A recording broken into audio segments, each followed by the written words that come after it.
Hi, I'm Marc Liebman. I'm a retired Navy captain and naval aviator, and I've had the joy of flying both fixed and rotary wing aircraft in the Navy, and I've landed on carriers, and I've landed on what we call non-aviation ships, destroyers, cargo ships, tankers, and stuff like that. So in this presentation, we're going to talk about the evolution of the aircraft carrier deck. This is part one of what I hope to be as a two-part series. And what I want to show is how the carrier deck has evolved since the first carriers that flew conventional takeoff and landing aircraft actually took off and landed on them. And there's actually, when I started looking at this, there are several generations, and we'll get into what they are and how they are. And the other thing, I'm going to focus on those designed and built by the United States Navy and the Royal Navy. The reason I'm focused on the Royal Navy and the United States Navy is because they have built the most carriers of any other nations. And not included in this presentation are the light and escort carriers that are produced in World War II, as well as the large amphibious carriers the Navy calls LHAs and LHDs. And I'm not going to get into comparing them in terms of warfighting and operational tactics. What I really want to focus on is how the deck, the takeoff and landing surface of the ships, has evolved and what the issues that drove operational doctrines. And that's what I'm going to cover in this presentation, and hopefully when I do the second one on the next generation, I'll have that as well. So for the sake of discussion, we're going to talk about five generations of carriers. The first three are going to be in this presentation. So the flush deck carriers that were built right after World War I. Then we had what I call the Washington Naval Treaty carriers. I'll talk about how they affected carrier design. And then the fleet carriers designed and built during World War II. Again, the carriers that have designed for vertical takeoff and landing aircraft or have ramps, and those kinds of carriers, or those that are hybrids that have an angled deck as well as a ramp, are not going to be covered, or the nuclear power carriers built by France and the United States. They'll be covered in the second presentation on this topic. So the United States Navy has had 59 fleet carriers in 12 different classes built since the Carrier 1, which was the Langley. And you can see the list, and the Essex are obviously the most common. And the reason that some of these names are in blue is because they're the ones I've landed on either in a helicopter or in a fixed-wing aircraft. And by the end of World War II, the United States built a staggering 135 more light carriers and escort carriers, CVEs and CVLs, some of which we delivered to the British, most of which we used ourselves. And again, these aren't covered because they're really just miniature versions of the fleet carriers that were built, and a lot of the lessons learned in terms of deck design, elevators, and all that kind of good stuff were incorporated, if possible, in these smaller carriers. The British built 36 fleet carriers, and that, is absent of the Prince of Wales or the Queen Elizabeth class carriers that were just built, as well as the Invincible, because they are not conventional takeoff and landing carriers. They're designed for VTOL aircraft, vertical takeoff and landing aircraft. And notice in blue here is the one of the last of the audacious class carriers, H.M.S. Royal. I had the privilege of landing on it and spending a few weeks on board the ship during a short deployment. So when you look at the number of nations that have designed and built from the keel up and deployed conventional takeoff and landing aircraft carriers, the number is really short. And I've included some of the carriers like the VTOL ones from the UK. But again, when you look at the US and the Brits, they by far and away have designed and built the most. Japan is number 3, primarily because the carriers they built during World War II. And then you can see the rest of them. And just so you know, there's a difference between the conventional takeoff and landing, which means you either do a deck run or a catapult off the front, and you trap with an arrested landing at the back. Standard short takeoff and landing means you land vertically on the ship, or you use a ramp to get off, or and you may or may not use a arresting gear on the back. So these are the carriers, and again, many companies operated conventional takeoff and landing carriers. But they found that they're pretty expensive to operate. And when you deploy carriers, if you only have one, you can only put it on station for a short period of time. And anybody who's done any fleet planning and operational planning will tell you to have a ship deployed to a specific spot in the world for extended periods of time, you really need 3. You need one on station, one undergoing refit, retraining, re-equipping, and then one either transiting to or from the desired deployment area. So this is the list of the carriers, and you notice most of these countries acquired carriers from either the Royal Navy or the U.S. Navy, and only 3, France, India, and the People's Republic of China, are still operating conventional takeoff and landing carriers besides the U.S. Navy. So you're going to hear me talk about some terms as I go throughout this presentation. So I'm going to run down these things pretty quickly. But one is the barrier. It's a net made of cables that keeps the airplane landing on the landing area. And this is true in both the angle deck as well as the straight deck carriers from crashing in or running into the airplanes parked at the forward end of the deck if in fact it does not catch a wire. There's a thing I'll talk about later on when I talk about operational doctrine called combat air patrol. Cycles. Aircraft carriers are like an airport, but they run in cycles. You launch airplanes, and then if you got airplanes airborne, you recover them, prepare the next launch for the next cycle, launch them, and then recover the ones that you had already launched earlier. So this is a cycle, and I'll talk more about this again at the end of the presentation. Paddles. That's what the United States Navy refers to the landing signal officer. The Brits call him a batsman. It comes back from the days when the landing signal officer actually had paddles, and he would go up and down, give you various signs with the paddles to tell you what he wanted to do and how you were respective to the desired glide path. Today we have a thing called the meatball, or the landing as a visual landing aid. And when I get into the next generation of carriers, and the second one, I'll talk more about the meatball. Respotting the flight deck. So this is an important evolution in carrier operations. So typically in World War II, because the decks were straight, you pulled all the airplanes to the aft end of the ship, they took off down the deck, and then that cleared the deck. You recovered the airplanes, they were towed forward. When everybody was aboard, you towed everybody aft. Some went below to be fixed. Some were fixed when they were already aft. Some were brought below to load ordnance. Most of them were fueled on the deck. There's some of that going on in the hangar deck in various navies, but primarily what happens during the respotting is you're moving the airplanes from one end of the deck to the other, getting ready to launch or recover. You'll talk about search patterns. And when I get into operating doctrine, this has a huge impact in wartime operations. So typically, the U.S. Navy would search out to about 200 nautical miles along what they would consider the threat axis, as well as what's known as the PIM, plot and movement, in other words, the direction they're going. It was a way of making sure there was nobody out there, or if there was, you didn't get surprised. So the airplanes that flew these things in the U.S. Navy were primarily scouts or dive bombers. Initially, they were SBDs. Later on, they were TBMs, sometimes paired with a fighter, sometimes not. But anyway, they were launched out what we call the threat axis, which is, again, the direction or bearing where you think the enemy may attack. The U.S. Navy uses the term trap when it means you're making an arrested landing. Now, oddly enough, and this is just a quirk in the way the U.S. Navy records things, is when I would land on a ship in a helicopter, I did not trap aboard, but in the logbooks, we listed the number of landings you made on that sortie in the area under trap. It's not an arrested landing, but it's where it went in your logbook. And then wires. These are the braided cables that were strung across the flight deck.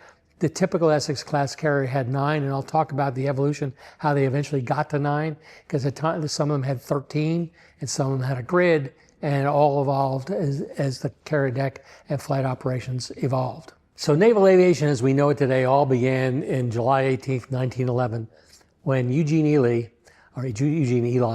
landed on the USS Pennsylvania. And there were 22 wires stretched across his temporary wooden deck. They were held in place by sandbags. They were 50 pounds each, and the idea was that he had hooks in the landing gear and across or between them, and they would catch one of the wires, and he would stop.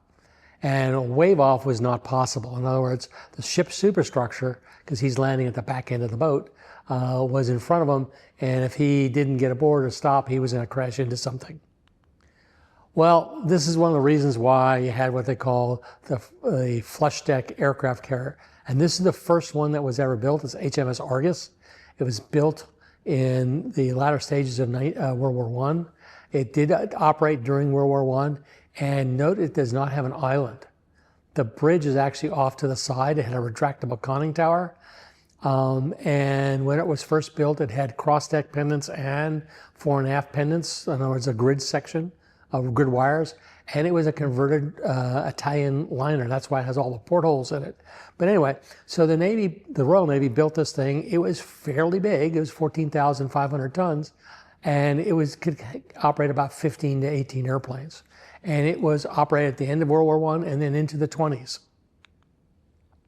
The Japanese were also very aware of the need for aircraft, primarily because they're an island nation. At the end of World War II gave them territory that they didn't have, and they figured that to support the fleet, they need airplanes. And so what they did is they built their first aircraft carrier. It's called Hosho.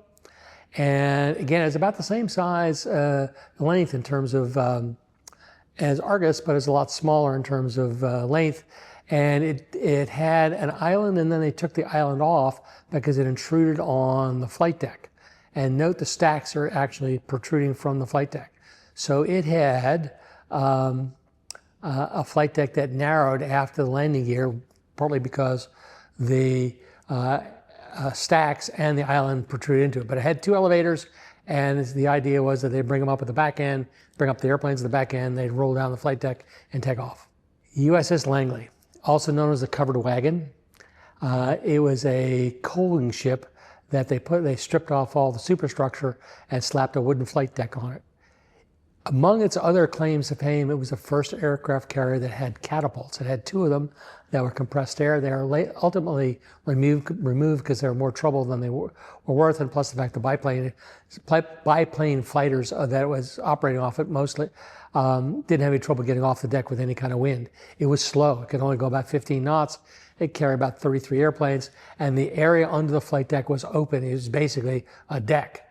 Now, the bridge for the Langley was on underneath the front end of the flight deck, and the stacks, you'll see the funnels on the port side aft, they were actually folded down horizontally when you were doing flight operations. Again, it began with a grid system, and I'll talk more about that in a few seconds, and then changed to cross-deck pendants with hydraulic dampers. We'll get to that in a second. So initially, the Langley had a cross-deck pendant system, and then a grid, as well as a grid system.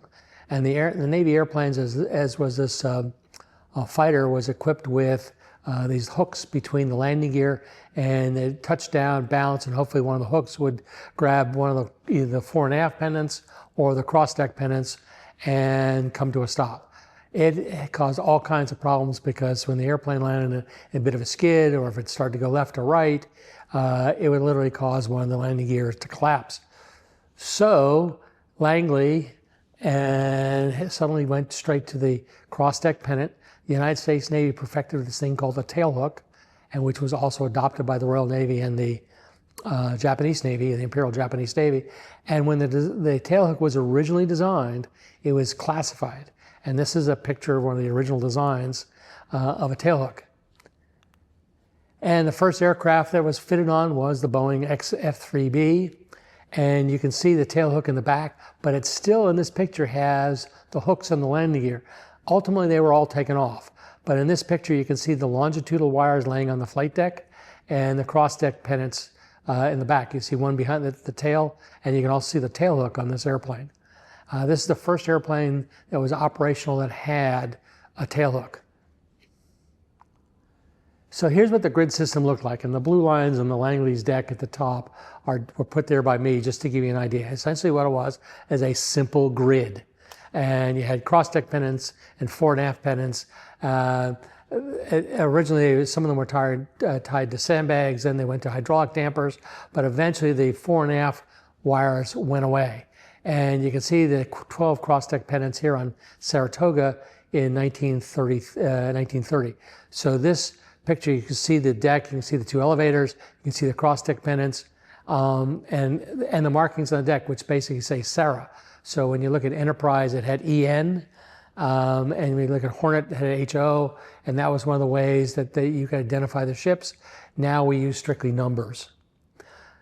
So arresting wires were raised off the deck, and the Brits were really the first ones to do this and raise them almost a foot off the deck.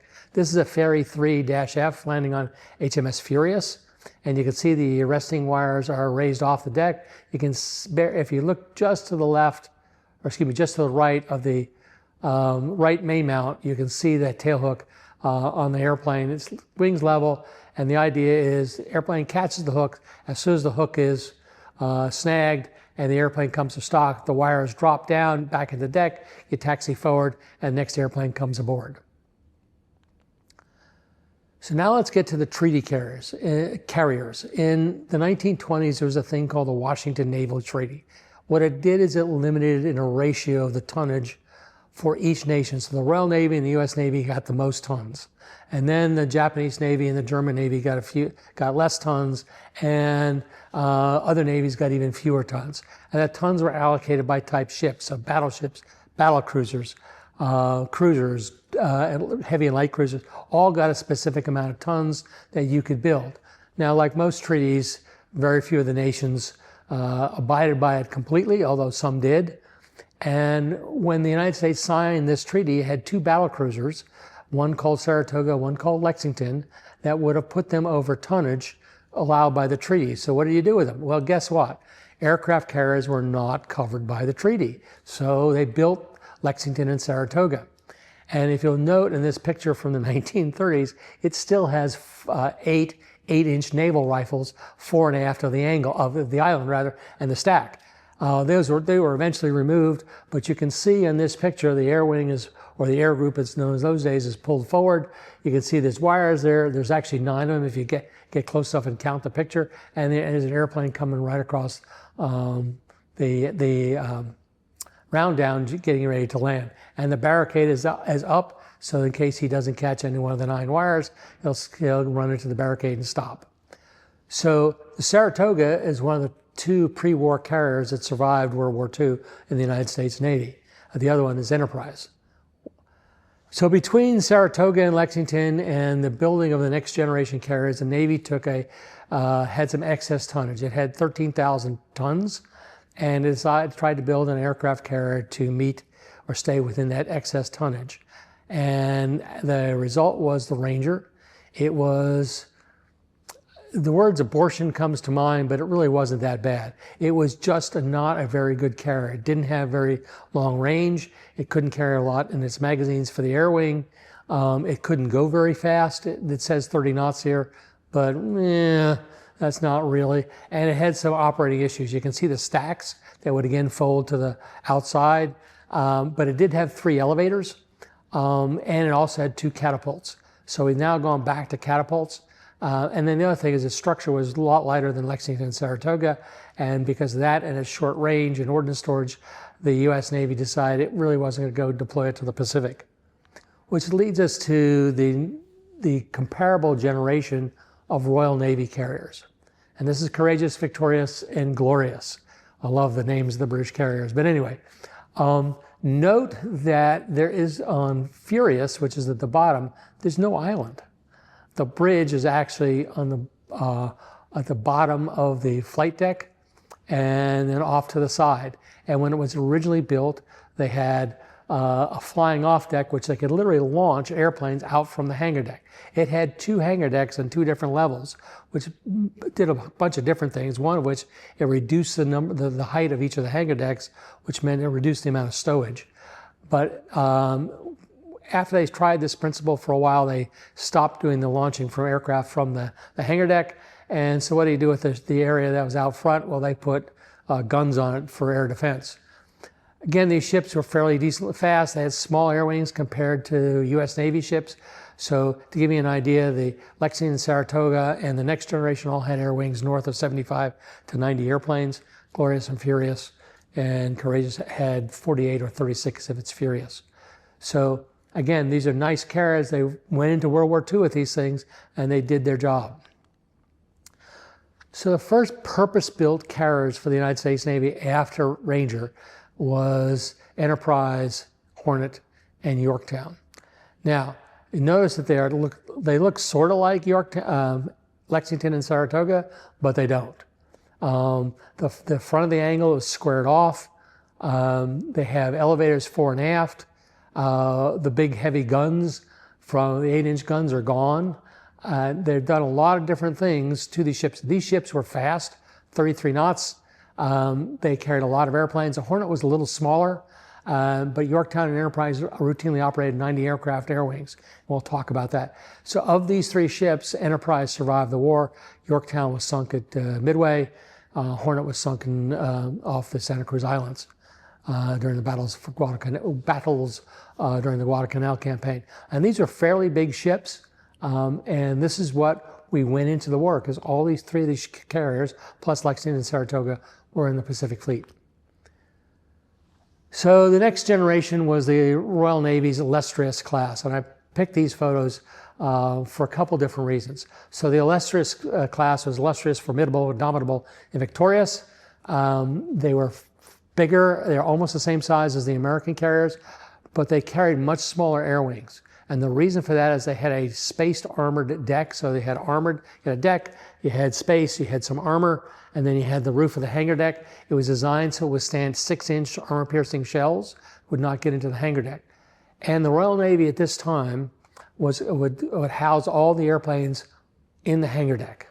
In other words, because they operated in the North Sea and west of Ireland, the North Atlantic, if you've never ever sailed in it, particularly in the fall and the winter, is not a nice place. So anyway, to protect the airplanes, they kept them all below the hangar deck except when they're flying. They changed this. So the top picture is of H.M.S. Victorious when it was known as the USS Robin. So what happened in 1943, after the battles of the Eastern Solomons and the Battle of Santa Cruz, the U.S. Navy was out of carriers. They weren't all sunk, but Saratoga, Enterprise were in the yards after suffering battle damage. And we didn't have a carrier in the Pacific. So the Royal Navy and the United States Navy swapped carriers. So Victorious joined the Pacific Fleet. USS Ranger joined the Royal Navy in the Atlantic and actually conducted strike operations off Norway. And so we put a U.S. air wing on Victorious. It was known by its code name Robin. And it operated in the Pacific with the United States Navy, with a U.S. Navy air wing for about 6 months. It taught us a lot. The Brits taught us a lot about fighter direction during this period. And in fact, one of its missions as it was going back to the Royal Navy, or as it was training the oncoming Essex-class carriers, was all about fighter direction. We learned a lot from the Royal Navy in this period. And by the way, they learned a lot from us, particularly in the areas of damage control. We did a lot of modifications to Victorious in terms of how it could fight fires. So the ultimate fleet carrier from World War II was the Essex-class. We built 24 of these ships. They are long, they're wide, they're 36,000 tons. They have 3 elevators. We introduced a thing called a deck edge elevator. We had deck edge parking. They had large air wings, typically 90 airplanes in 3 different squadrons, a dive bomber squadron, a fighter squadron, and a torpedo bomber squadron. Sometimes the dive bombers were split into 2, one being scout and the other dive bombing, but they could do either mission. The fact of the matter is there's 90 airplanes on board. We had catapults, and these ships were the workhorses of the United States Navy from 1943 on. And what was really interesting, even though some of them took horrendous hits by kamikazes and/or torpedoes, none of them were ever sunk. Franklin was so badly damaged they brought it back to the U.S. and scrapped it. Bonhomme Richard was repaired, as was all the others. In fact, I've landed on Bonhomme Richard. Lexington was turned into a training carrier in the 1970s, and these ships served into in the 1970s, modified with angled decks. Lexington served until 1991 as the Navy's training carrier. And yes, I landed on a T-28 on Lexington more than once. Okay, so let's talk a little bit about doctrine. And this is about how the 2 different primary operators of carriers, the Royal Navy and the U.S. Navy, operated their carriers. So the U.S. Navy did aircraft maintenance on the flight deck and on the hangar deck. When you have 90 airplanes on a Essex-class carrier, there's no way in hell you're going to get all of them below. So you have to do some maintenance on the hangar deck, on the flight deck rather. The heavy maintenance like engine changes, and if you have to pull a wing off due to battle damage, that may or may not be done on the hangar deck. Typically, you didn't load ordnance on the hangar deck, but sometimes you could, and you bring them up. Rarely would we start an engine on the hangar deck. I know you see pictures of airplanes on, it's a famous one, was a Hellcat being dropped down to the hangar deck, the engine's still turning. Yeah, he's shutting the engine down. But primarily, ordnance and fuel was done on, ordnance was done on the flight deck and the hangar deck. Flight deck fueling was done primarily. The Brits did it initially only on the hangar deck and then adopted our practice of loading any place you could, on the carrier that you could do it, which is basically the flight deck or the hangar deck. So the original design of the Essex-class carriers was 50% of the air group could be stored on the hangar deck. And really, you never got to that number, because if you put 50% of the airplanes on the hangar deck, you couldn't walk around. And the other thing that was on the hangar deck is hanging from the ceilings, or the overheads to use the correct term. We had fuselages, wings, external tanks, crates with engines, all kinds of good stuff, so that you could literally pull them down and reassemble airplanes. So the majority of the work was done on the flight deck, except for major repairs. And the British, bless their souls, they continued doing that on the hangar deck until the Pacific Fleet joined the U.S. fleet. The Royal Navy joined the Royal Navy's Pacific Fleet joined the U.S. Pacific Fleet for the Battle of Okinawa. And then they started, because of turnaround times, they started using our techniques of rearming and keeping airplanes on the flight deck. Engine start, typically always done on the flight deck. You'll see some pictures where as the airplane is coming up from the hangar deck, the engine's running. That's common when you have the deck edge elevators, but it's not a common practice. I know there's movies showing this, but trust me, that wasn't done very often, mainly because if the airplane popped out of the chocks, you got a huge problem. And engine start with the Royal Navy is always done on deck, but again, we pretty much did that as well. That's what the famous pilots man your airplanes. Guys run out to all the airplanes, climb on board, and you start seeing the engines start to turn over. Ordnance handling. The U.S. Navy was really big about, and still is, about storing bombs and rockets and torpedoes in components in different magazines. Then they're assembled and then brought up to the flight deck or to the hangar deck and then loaded. The Brits did pretty much the same thing. Reduces fire, reduces all kinds of other hazards. So let's talk a little bit about operational doctrine. This is a typical World War II daily flying cycle in the Western Pacific, where we're dealing with the Japanese. So between midnight and an hour before dawn, all the airplanes that are going to go flying the next day, particularly those in cycle 1, are slid or towed to the back of the flight deck in the order that they're going to be launched. Now, typically the scouts and the cap fighters are going to be the first to be launched. So they're at the front of what's known as the pack. And the pack is all the airplanes at the back of the flight deck. So the scouts take off and the cap fighters go off, and catapults the preferred method, because this way you don't have to worry about deck runs and you have more space to park airplanes in the back end of the deck. So now they're launched. Their typical mission is going to go out 2 to 2.5 hours one way, turn 90 degrees, fly 75 to 100 nautical miles, and then turn back to the ship. Typical sortie time is about 4.5 hours. So during this period, you've got cap aircraft airborne over the task force, and you also have alert cap fighters ready to go behind the catapults, ready to launch. And today we have 2-minute, 5-minute, and different levels of cap. It changes over time, but the idea is the guys flying assigned to a cap mission are literally sitting in their cockpits, ready to go, because it's essentially launch the airborne cap, start the engines, down the cat. As soon as the engines are started, you run through your checks, boom, down the cat you go. And the idea is to get off as many airplanes as you can, as quickly as you can. So now the second group of cap fighters and scouts are launched. So what do? You pull everything that's left on the deck back, pull it back forward, or pull it forward. So now you've cleared the landing area. So the first airplanes land on the scouts and the cap. And once they're recovered, everything is moved back. So again, you've got the deck ready and you have alert cap in position on the catapults. And you go through this throughout the day. The typical cycle time I'm using here is roughly about 4 hours.